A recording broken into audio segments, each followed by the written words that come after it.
Well, we start this the same way literally every single time, and we do that with introductions. So tell the people who you are and what you do, and also what you've been up to. All right. Well, hi, everybody. My name is Andy Norman. I am a philosopher by training, and I have just recently published a book titled Mental Immunity, Infectious Ideas, Mind-Parasites, and the Search for a Better Way to Think. I don't know if are you guys capturing video or is this audio Yes. only? Yes. No, we definitely do video here. All right. For those listening on the audio only, I just showed an image of the book, but I'm sure Eli will point you to some information online that'll help you learn more about the book if you prove Absolutely. We'll interested. be linking to all that in all the show descriptions and whatnot for sure.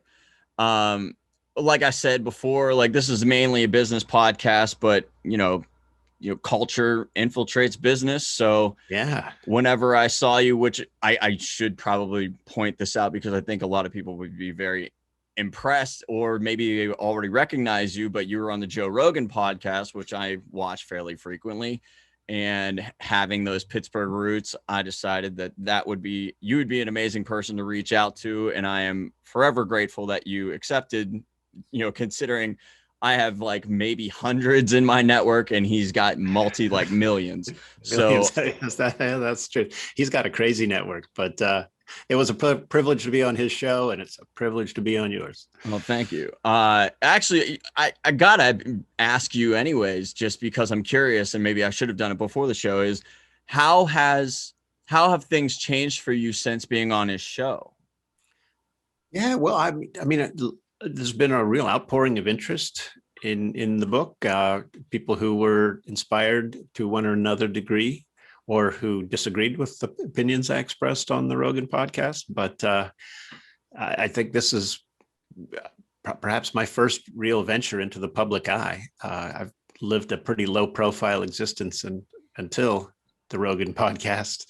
And now suddenly a lot of people are interested in my work. And that's kind of gratifying and a little scary too. Yeah, yeah. Well, that's one way to springboard yourself into with the most popular podcast on the face of the planet. Like Um, jumping in the deep end, right? exactly. So, I mean, but hey, if there's anything to be said about it, that your ideas appear to merit the attention you're getting, because if you put it in front of enough people, they're either going to reject it or they're going to accept it. Yeah, we philosophers don't often we don't expect a lot of attention for what we do, and historically philosophers have gotten a lot of negative attention, but it's kind of nice to be experiencing some kudos for hard philosophical work. For those of you who don't know, philosophers are kind of in the idea testing business. And for thousands of years, philosophers haven't been shy about kind of testing people's, sometimes their cherished convictions. And when you do that, a lot of times it can get you into trouble. So philosophers aren't always the most popular people at the block party. I like to say we're almost as popular as dentists, but you can decide what you think of me at the end of the hour or whatever. Hey, listen, considering I just got back from the dentist not too long ago, and a fair amount of drilling happened, I guarantee you I like you more. Okay, I promise I left my drill at home. So a book like Mental Immunity strikes me as a book that nobody actually really wants to have to write, that you've identified a fairly decently large problem in society and that you felt compelled to have to write it. So what exactly compelled you to write this book? Yeah, boy, I guess the story goes way back because I've been refining the ideas and the thinking behind this book for almost 30 years now. I guess the project began in one of those, all night bowl sessions in my freshman dormitory. Basically, for some friends and I were sitting around having a few beers, and I was just basically complaining about how utterly lacking in wisdom humanity seems to be. And a friend turned to me and said, "Hey, Andy, quit complaining. Go out and do something about it." And so I declared my major as a philosopher a little while later. The word philosophy means lover of wisdom, technically. And so, although philosophy has become kind of highly professionalized in its origins and in its roots, it's about trying to figure out how we can all become a little bit wiser, because a little bit of improvement on the wisdom dimension can mean a whole heck of a lot of um, better lives for a lot of us. Yeah, well, I mean, it's always good to be well thought out and test your ideas. Just so like the people listening will have a bit of a foundation to build on, can you tell us about like the mental immune system, mind parasites, and testing ideas? Sure. So we know our bodies have immune systems, right? And their job is to protect us against infectious microbes. Um, and it turns out, based on the latest science, that our minds have immune systems too, but they protect us from infectious ideas. So in the same way that our bodies can be invaded by COVID, say, and our health can be compromised, our minds can be invaded by bad ideas, and that can compromise our mental health. In fact, there's there's a new kind of mental illness now being recognized as delusion syndrome. Interesting. And of course, you don't have to study today's politics very long before you realize that if you let too many crazy ideas into your head, you can become deluded, right?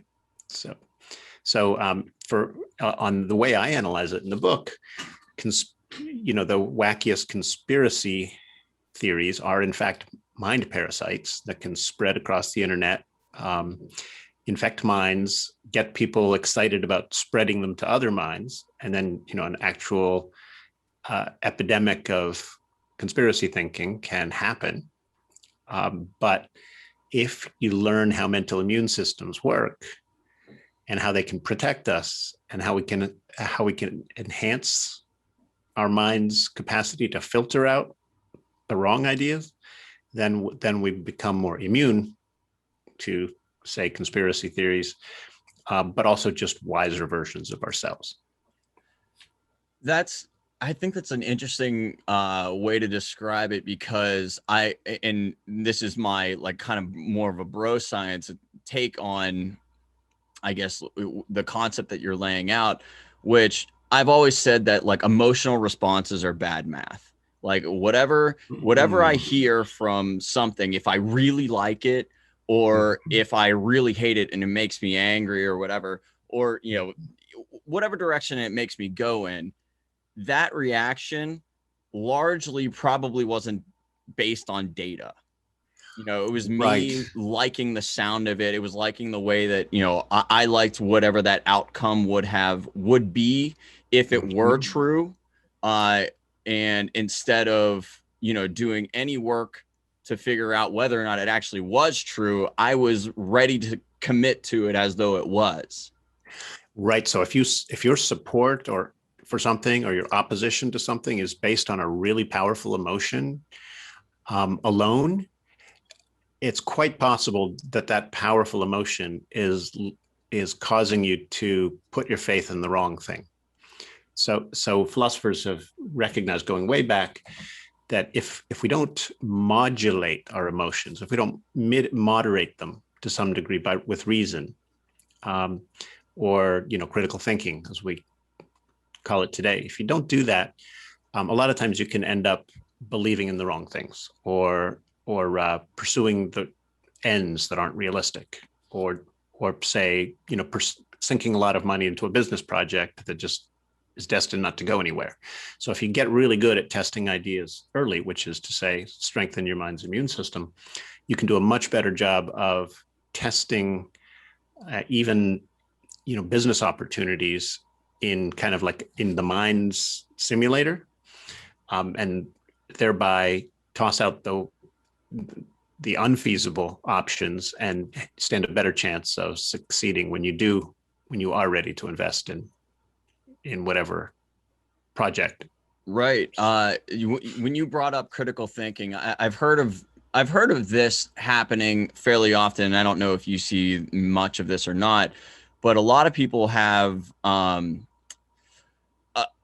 they're starting to kind of turn on the idea of playing the devil's advocate, that's an unnecessary concept, and if you're doing that, you're like you're standing in the way of progress. But I see that completely different, because the devil's advocate either it does like two things. It either finds a flaw in a very extreme way, or it exposes whether or not that you know enough about a certain topic that if you can go at it in this very extreme roundabout way and and then either shake that foundation or dismantle you, then you're not maybe qualified to be the person making that argument. Yeah, I think the whole concept of a devil's advocate goes back to a process the Catholic Church created for sort of testing out some of their own doctrines. So when the Vatican met to discuss policy, you'd have a group of cardinals or whatever advocating for a certain policy change, and then they'd assign somebody to be the devil's advocate, which is basically to take the opposite point of view and prosecute it as hard as you can, just to test the idea out, right? And it was a good idea. The only really reliable way we have to test ideas is by having the kind of somewhat rigorous, challenging sort of challenge and response process that is represented in devil's advocacy. Now, there's a way to be a devil's advocate that is kind of bad faith. So if you just want to poke holes in arguments just for the sheer, because you're mean-spirited or something, right? Or you just don't like it. That's not a devil's advocacy I can get behind. But good faith, let's adopt the other point of view and see what kind of argument we can come up with for the opposite point of view. That's actually a good mental habit to get into. I think, philosophers going way back, I'm thinking John Stuart Mill, for example, the English philosopher from the 19th century. He basically said, if you don't understand the arguments against your view, you don't even understand your view. And you certainly don't know if you know it. Right.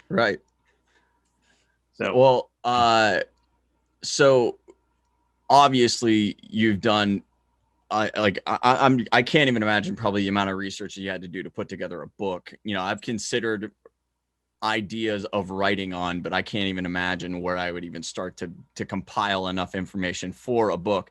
But in all of the research and in all the studying that you've done, have you identified certain types of people who are more prone to have like their mental immune system compromised? Sure. So this isn't research that I've led by any means, but I can speak to it. So if you have a very strong, if you hitch your identity to a certain tribe, religious, political, economic, and sometimes scholars even hitch their identities to a certain school of thought, right? And if you start to become tribal and your thinking starts to become tribal, your capacity to distinguish fact from fiction starts to degrade. Your ability to distinguish truth from falsehood starts to get compromised. And I'm claiming that we now know the underlying mechanism. Basically, if you start, so suppose you identify as a capitalist, or identify as a Democrat, or identify as a Republican, and you start to do that in a very ardent tribal way, then any information that comes along that has the potential to modify and improve your understanding starts to feel like a threat. So genuinely enlightening information feels like it's threatening your identity. And so your mind starts to generate antibodies and attacks it. And by mental antibodies, I mean things like doubts and questions and counterexamples and challenges. These are the things the mind generates to test ideas. And when your mind's immune system is working properly, they attack and expose genuinely bad ideas or genuinely false ideas. But they know enough to let the good ones in. So it's awesome that you pulled that up, the politics aspect of it, because I actually specifically can identify with this right off the bat, I used to be registered Democrat. And what had happened in the kind of early goings, I mean, you start doing it when you're 18, right? So then all of a sudden, like, you just kind of like, oh, this is all a part of me.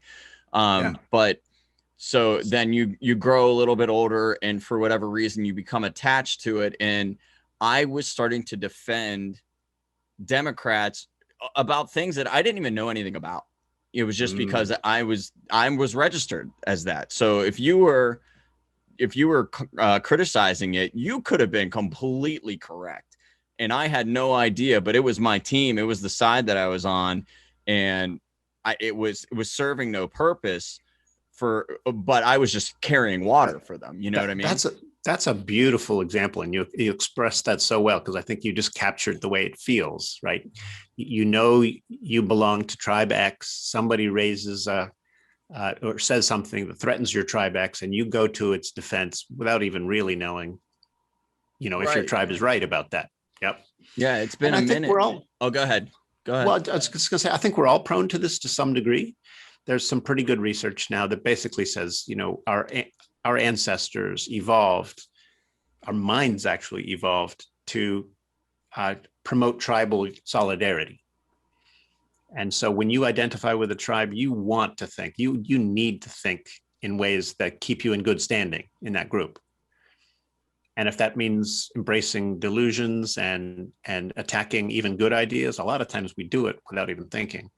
But if we genuinely want to be wiser, we genuinely want to be part of the solution instead of somebody that exacerbates our nation's partisan divide, we have to learn to calm our tribal impulses. And here's one way I like to talk about it.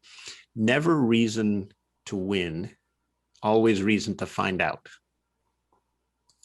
Never treat reasons as weapons, never treat challenges or objections as weapons. Treat them as ways to kind of guide attention to relevant considerations. But also let the other guy on the other side use reasons and objections to guide your attention to relevant considerations. And whenever possible, be ready to learn from them. Because I can tell you what, no political party on earth has a monopoly on the truth. No, and you might be able to argue that neither one of them tell much truth anymore. But I'll add one thing. I kind of agree with you, and I also think it's a little too easy to say they're all equally bad, pox on both houses, and try to wash your hands of the whole thing. That's a popular way to just kind of say I'm above it all. But that's not automatically a responsible way to think about it, because the two parties aren't always equally bad on all issues. I agree, and I'll take my story a little bit further. I am pretty politically plugged in still. I follow it much closer, largely because I realized that was this vulnerability that I had kind of opened myself up to just land on a side, literally not have a principled position on anything, but just defend one side over another just because that's what I happened to be registered at the time. So my knowledge as far as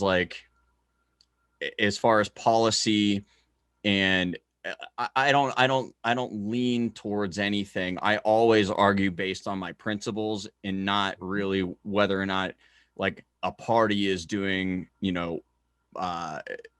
is acting in the way that I want them to. Like if they're doing something good, I give them the the props for that. But if they're not going to the full extent to what I would like them to, as far as my principles are concerned, then I still push them from whatever direction, that comes in. If it's, I need to push them from the left or I need to push them from the right, that's how I act. That makes sense to me. And would you, Eli, describe the principles you just described as something you would part with if somebody showed you that they merit modification? Oh, absolutely. I mean, I what's kind of funny to me is that people, I think they marry themselves more towards politicians and not their policies. which Mm. really drives me crazy. Like, I'll go out and just say it. Like when Andrew Yang first came out, I'm in tech, as like a lot of my background is in tech. And I see what's coming down the road with that. And I understand what he's talking about when he's talking about a UBI being necessary, because automation is going to take a lot of jobs. It is going to do it in a real quick way. And it did it in a big way in the last year. Yep. But I am, he's running for mayor right now. I'm not rooting for him. I've also learned something. I was also really excited about Yang's presidential run. I love the UBI idea. I think it's got a lot of potential, not just because of AI and it's at the economic dislocation, because I think there's a very strong moral argument to be made for universal basic income. But I've also heard some things about Yang in recent months that have certainly taken some of the luster off his mayoral campaign, at least in my eyes. Yeah. So that's kind of how I wonder if maybe you agree with this, just because of how strange everything's been with the culture war surrounding politics. Is there, I mean, maybe there's some research that you've stumbled across. Is there anything that has kind of said that like people are actually lacking personal identities more than they've ever been? Oh, that's a wonderful question. Yeah, so I like to think of it this way. So I've done a little work in what's called mattering theory. So here's the idea. Human beings have a profoundly deep need to matter, or to feel like they matter. Have And purpose. we'll do almost anything. We will lie, we will cheat, we will steal, we will kill, we will die to feel like we matter. People have been hurling themselves on. Think about when a soldier hurls himself on a grenade, right? There's a couple things going on there. First of all, the only thing you get for hurling yourself on a grenade and dying is you will have mattered. I mean, after you're dead, you will have mattered for your buddies, for your fellow soldiers. Right. You will have mattered for your nation, perhaps. But it's an absolute end to every other possibility associated with you, right? And yet people make that kind of sacrifice again and again and again. I think one of the only ways to explain that is that human beings care about mattering, sometimes even more than they care about surviving. We're taught that survival is kind of the overriding impulse for creatures that evolved by Darwinian selection. But for a very strange combination of reasons, human beings have evolved to care profoundly about mattering.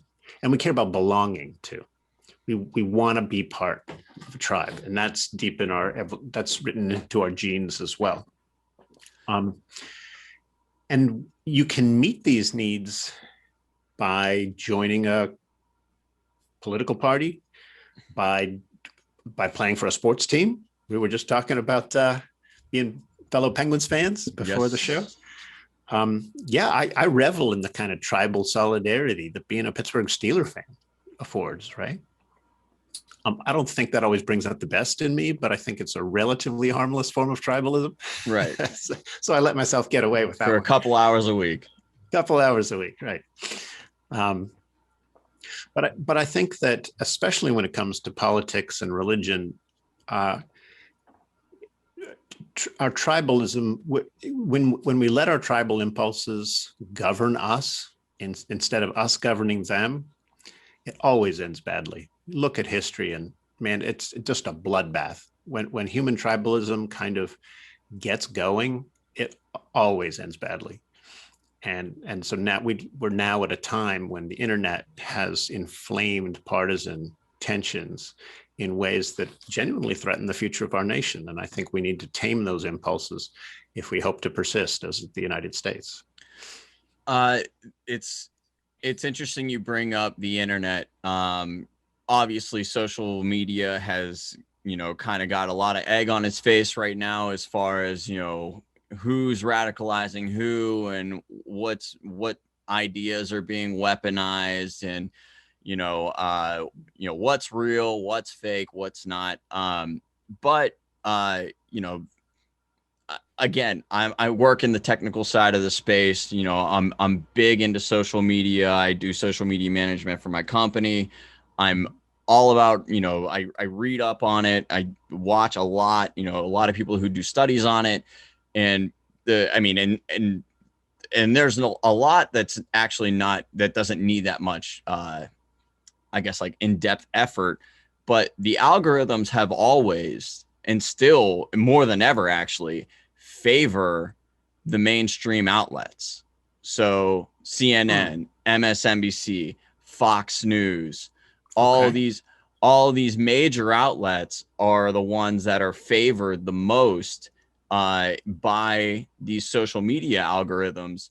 And I'm kind of wondering, like, maybe is what's the do you like ascribe any blame or any I guess Mm. weight onto the disingenuous type of media that we have these days? Because there's, unless you're going independent completely, and like that's, which is where I get a lot of my news, is just independent journalists.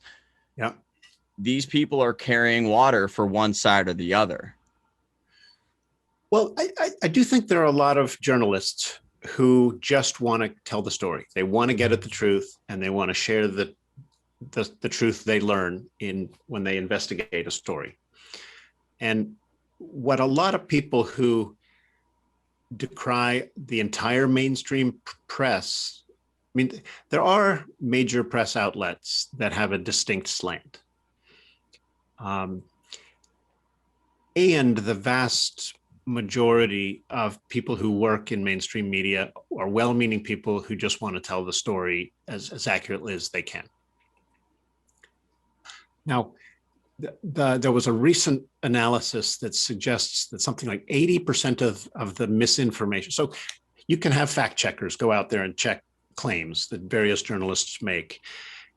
And it turns out that something like 80% of the disinformation spread on social media is generated by a very, very, very small fraction of social media activists who are pushing either a propagandistic or agenda. Yeah. So a small number of people have learned how to weapon the information tools that we've developed in recent decades. And because we exist in kind of echo chambers where people, you know, repost or retweet things without thinking about it or without having really done their homework, that gives these bad actors enormous power. They can now spread disinformation to tens of millions of people in a matter of days. And we don't have adequate systems for preventing. I mean, these bad actors are actually tearing at the social fabric in ways that harm us all. So I'm not arguing for a big brother. I'm not saying that I should get to decide who posts what. I'm not saying that I'm certainly not saying Mark Zuckerberg should be able to decide, right? And it's patently obvious that a completely unregulated information marketplace could get very, very ugly very, very fast. There have already been 2 genocides organized on Facebook just in the last decade. And I think the way I see it, the insurrection of January 6th, obviously not a genocide by any means, but it was a extremely threatening, extremely dangerous experiment in rabble rousing, online rabble rousing that got out of hand in ways that could have cost all of us the democracy that our ancestors fought so hard to create and preserve. Agreed. I've been thinking about it a lot, and it's funny because I don't think it's the most I don't think it's the most urgent thing that we address right now, especially with everything that's been going down with COVID, and, like, you know, now they're talking about the lab leak hypothesis being, a very real option when it was literally off the table early on. Yep. You couldn't even Yep. talk about it. You'd be censored. You'd have your accounts deleted, blah, blah, blah. Yep. But one of the things that I thought about with January 6th was I wonder how much of it kind of is it is like an equal and opposite. No, I shouldn't say an equal and opposite, but is definitely a counter reaction to the Russiagate story, where there was literally no evidence that there was collusion ever for 3 years straight, and all major left-wing news outlets pushed this so hard, and they demonized everybody on the right for 3 years straight and more, because they're still kind of doing it. They're just doing it in a different way. First, it was collusion. Then they had to move the goalposts whenever Mueller's report came out, and collusion wasn't in it. So like, maybe it's obstruction of justice. And then maybe it moved again, and it was like, maybe it's just pure corruption. All of a sudden, like, these people are going, these are the people we're supposed to trust, or like, these are the news outlets are against us. And Right. all of a sudden, I think there's something to that. I've got a somewhat different understanding of that scenario, but I think it would take time and a lot of patience to kind of really sort it out. And so I'm going to exercise one of my cognitive immunology skills here by suggesting that we have the deeper conversation about whether Russiagate was really just trumped up by the leftist media or whatever, maybe at another time. We could definitely do that. But I've got bigger questions than that. All right. Let's move to them then.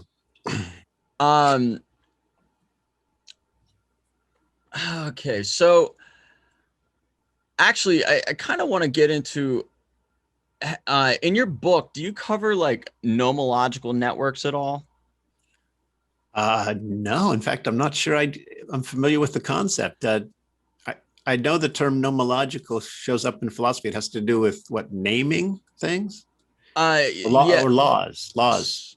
So I'm not, if you would look at the podcasts that I subscribe to, most people would probably, their eyes would just glaze over immediately. Like, I cannot believe that this is the stuff that this kid likes to listen to. But like, it's a lot of science. It's a lot of like intellectual thought, dissection and, conversation back and forth or whatever. But basically, the idea is that, the more methodologies you use to test an idea, and the more people testing that idea in that way, the more the idea checks out as being real. So I was curious if like maybe that was something that you went into in your book at all or anything like that. I do touch on that idea. So the term Gnomological networks, does that mean like an idea testing network? I got to be honest, I didn't make it up, so I'm not sure. It's more it's me. I kind of understand what it's called, but I don't have any expertise in its background. Well, setting aside the jargon, one of the stories I tell in the book is how when the printing press was invented in around 1453, I think, right?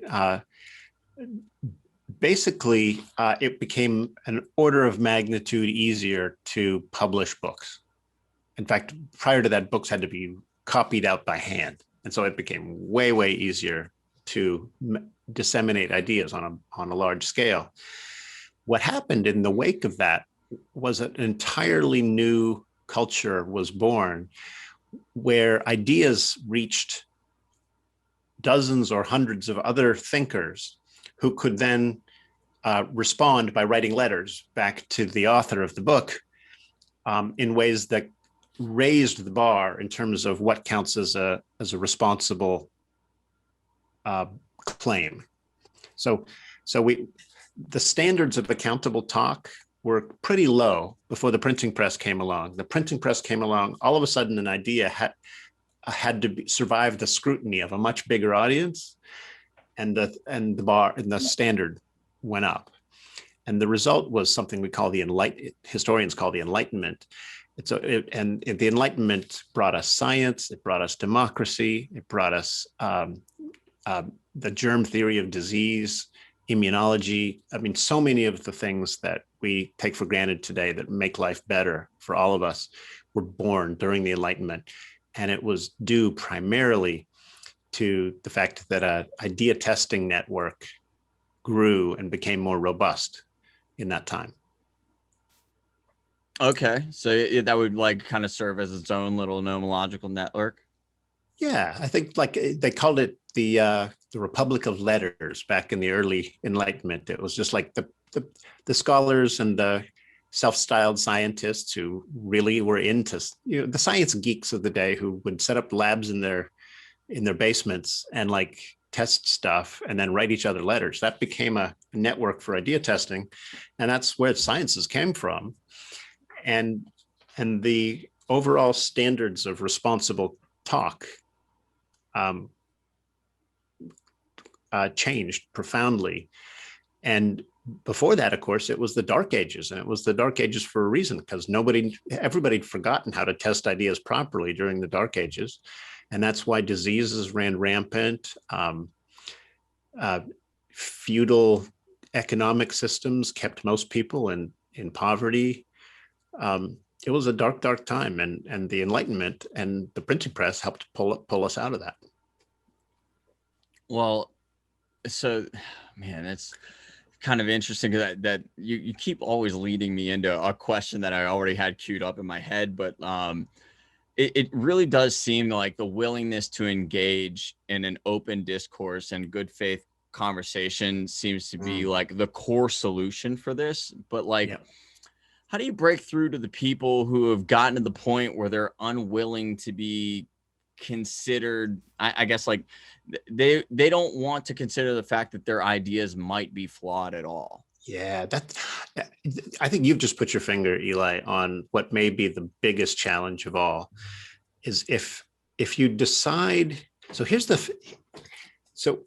philosophers discovered thousands of years ago that testing ideas with reasons for and reasons against, is like the best way to try to weed out the bad ideas and get wiser. But if you feel threatened by idea testing, you can always ignore reasons. So reasons have a certain power to change minds. But if you refuse to change your mind in the face of a better reason, you can become impervious to reasons. And in fact, that is what will happen. So if you indulge in obstinate denial of evidence in one area of your life, you might think it won't affect the way you think about other things, but the evidence now suggests that it will. So if I decide to indulge in evidence-defiant religious believing, turns out I become more susceptible to conspiracy thinking. I become more susceptible to science denial. I become more susceptible to fundamentalism. I become more susceptible to extremism. The evidence on this is now quite clear that you have to be, you have to make yourself persuadable. You have to develop the habit of yielding to good reasons. Every time you come across new information that seems reliable, update your beliefs. Every time. You practice that again and again, day in, day out, minute after minute, your mind will become more supple, more resilient, and you'll become a better thinker. But if you stick by your guns and decide that that's the way you want to regulate the contents of your mind, you will become increasingly deluded, and you will become an obstacle to human progress. And I kind of am making a little bit of a jump to a conclusion here, but I feel like that type of thinking is kind of where culture or cancel culture digs its heels in. That's where you kind of get like you're challenging my position, and instead of me engaging with maybe how your argument might be flawed, I jump to you're a sexist, you're a racist, you're whatever phobe, and then all of a sudden it's like now I have to be on, in defense of myself, because that's not what I was trying to, that's not what I was trying to say. But all of a sudden now I'm literally being attacked. So I think I need to address that too. Yeah, and so logicians have a word for, so when you're having a conversation and trying to figure out whether a particular idea is a good one or a bad one, if one of the two parties starts attacking the other person's character, that's actually, logicians have a word for that. They call it a fallacy. It's called the ad hominem Ad hominem. fallacy, right? So Yep. that means attacking the person rather than attacking the idea. Yeah. So if in the way you test ideas, you start attacking the messenger or attacking the person delivering the ideas, you're not only destroying any trust that you might have built up with that person, you're also starting to sow the seeds of your mind's decay. Because if you rely on ad hominem attacks, on character assassination, on destroying people's reputation online by doxing people, you're damaging your own mind. You're not just damaging them, you're damaging your own mind. And the evidence on this is now quite strong. Treat even the people you disagree with passionately as fellow travelers on this small planet, people who are to be respected at the very least and cherished if at all possible. But that doesn't mean we have to respect every idea out there. Doesn't mean every idea is equally valid. Certainly doesn't mean that, because there are a lot of ideas out there that are genuinely, objectively destructive. And we have to learn how to spot them and rid our minds of them. For sure. I actually interviewed a guy not too long ago named Dan Kovalik, who is also from Pittsburgh. I'm not sure if you know of him or not. I don't think so. His book is called Cancel This Book, The Progressive Case Against Cancel Culture. And the way that you laid that out kind of sounds right in line with exactly what he's been saying, just kind of taken from another angle. He's doing it from the political angle, which is, if we get caught up in cancel culture and all of these basically unprincipled arguments that, we're fighting these micro battles all the time, that we're never going to get the bigger things. We're never going to get the things that are like, and a lot of the people that we're going after might actually agree with us on the larger substantive, issues. Yeah. But we just have this minor squabble that happens inside culture, where instead of using that person to be of bigger value and going for the larger, more beneficial thing, we've now just ostracized them, and we lost somebody that could be helpful to the cause. Right. So I wholeheartedly agree with what you're saying, Eli. And here's part of what I think is going on. There have been a lot of disadvantaged people throughout history who've never had even a soapbox that they could use to have their voices heard. And we now have the internet, where almost anybody can have their can spread their people can now use the internet, not just to be heard themselves, but also to hold the powerful accountable. So I think a lot of culture warriors on the left see that other people with more economic clout or more political clout than they are, they're trying to hold them accountable using what little, the one weapon they have, which is their voice, their capacity to cancel, their capacity to attack somebody's reputation, say. And they're trying to do that to try to level the playing field. Some of that I can understand, just because I try to be compassionate about people who don't have other forms of power and who are lashing out because it's their only way to feel powerful. But it often comes out in a very harmful way, in a way that's not even helping the progressive cause. I couldn't agree more. Honestly, I feel like I need to get you, me, and Dan sitting at like a high top table with some beers, and we should really go deep into this, because I feel like there could be some really good things that come out of the fact that both of you guys are kind of coming at the same obstacle from different angles. And I just think that would be unbelievably helpful for other people if we could come up with something. So that if you wouldn't mind, I would love to connect you guys. Sign me up. That sounds like fun. Amazing. Well, I know that we're basically at time. I know you got to get out of here. So I got one kind of more substantive thing, and then one real quick thing. All right.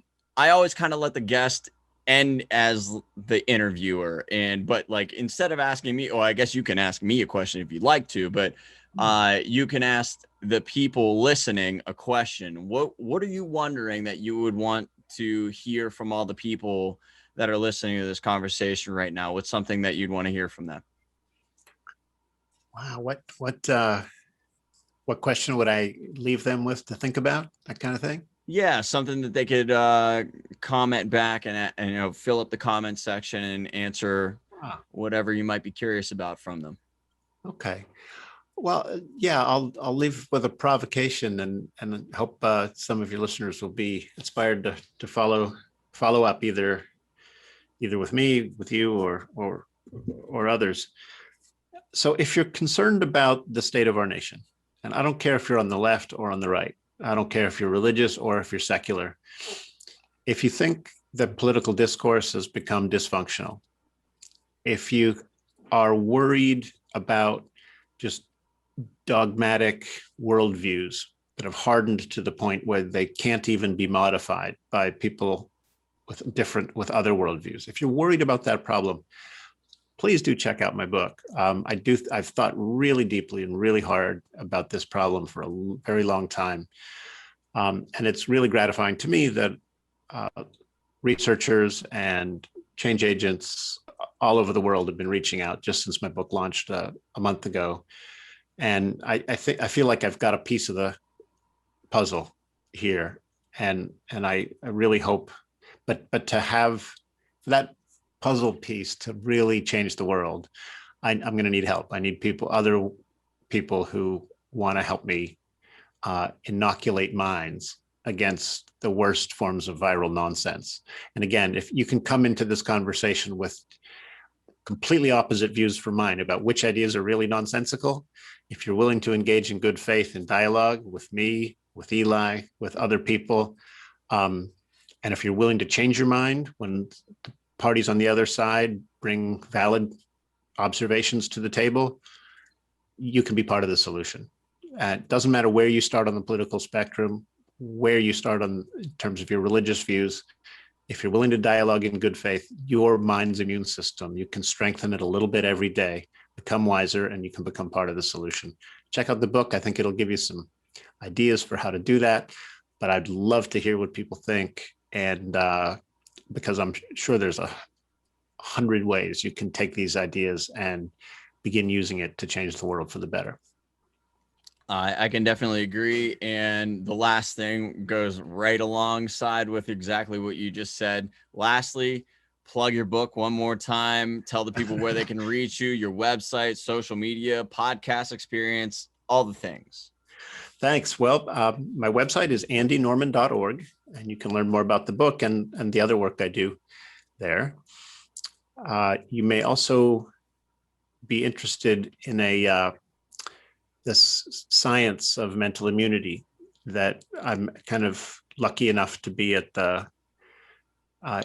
ground zero of this attempts to build out this new science. If you'd like to learn more about the science that I've been referencing, check out cognitivimmunology.net, where I provide a little introduction to the science of mental immunity. So yeah, those are good places to start, but turns out there's actually hundreds of organizations out there that are working to promote healthy dialogue and heal our nation's partisan divides. And if even if you're not interested in the science or the philosophy, you can become part of the solution by joining in those conversations and dialoguing in good faith. Hey, I couldn't agree more. Andy, thank you so much. It's been an absolute pleasure. I truly think that we should definitely try to get you, me, and Dan together. I think that the two of you guys, I would just be a spectator. I'd love to just listen to you guys go back and forth with each other. Uh, But it would be, I'd want to hear from you as well. But yeah, that hey, sounds like fun. I'll always weigh in. You know, if anybody wants to hear me talk, I'll talk a little. Okay. But it's been an honor. This was super fun. I think a lot of people are going to take a lot away from this, and I hope that they do check out your book. And I hope that they start following you more closely, because I think what you have to say is really important. Thanks, man. It's been a pleasure, and I wish you all the best. Thank you. All right, Eli. All right. Have a Take good care. one. Bye-bye.